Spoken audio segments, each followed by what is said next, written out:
Owning a large ranch has its perks: wide open fields, a huge barn, and a property line that stretches farther than the eye can see. But apparently, those same perks also attracted the wrong kind of attention: my HOA. One Saturday morning, I was woken up by the sound of music blasting across my land. At first, I thought a neighbor was having a party. But when I walked out toward my barn, I stopped dead in my tracks. Rows of chairs were set up in my pasture. A giant tent had been erected, and there were people everywhere. Florists, caterers, a photographer snapping away. It looked like a full wedding venue had been staged on my ranch. I spotted her right away, Karen, the HOA president, barking orders like she owned the place. I marched straight up and asked, "What the hell is going on here?" Without even blinking, she smirked and said, "We needed a space for the wedding. Your property was the most suitable, so the HOA voted and scheduled it here. Don't worry, we'll be done by tonight." I stared at her in disbelief. "You don't get to just use my land for your wedding."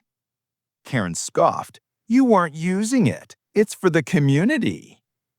That was it. I wasn't about to let strangers trash my property because Karen decided she was queen of the neighborhood. So I called the sheriff. Within half an hour, deputies rolled up, guests arriving in their fancy cars, laughing and taking selfies until they saw flashing lights. The deputy stepped out, and I handed them my deed. "This entire ranch is mine. They're trespassing."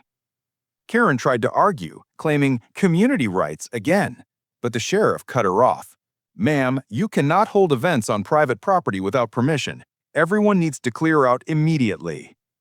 What followed was chaos. Florists scrambling to pack up flowers, caterers rolling carts back into trucks, guests angrily mumbling as they left in their suits and dresses. Karen was left red-faced, humiliated in front of everyone. And I didn't stop there. I installed security cameras and locked gates around every major entry point. Then, to make sure it never happened again, I put up signs all over the property. Private property, no trespassing, no exceptions. They wanted a free wedding venue. Instead, they got shut down, escorted out, and a permanent reminder that my land is mine, and the HOA has zero control over it.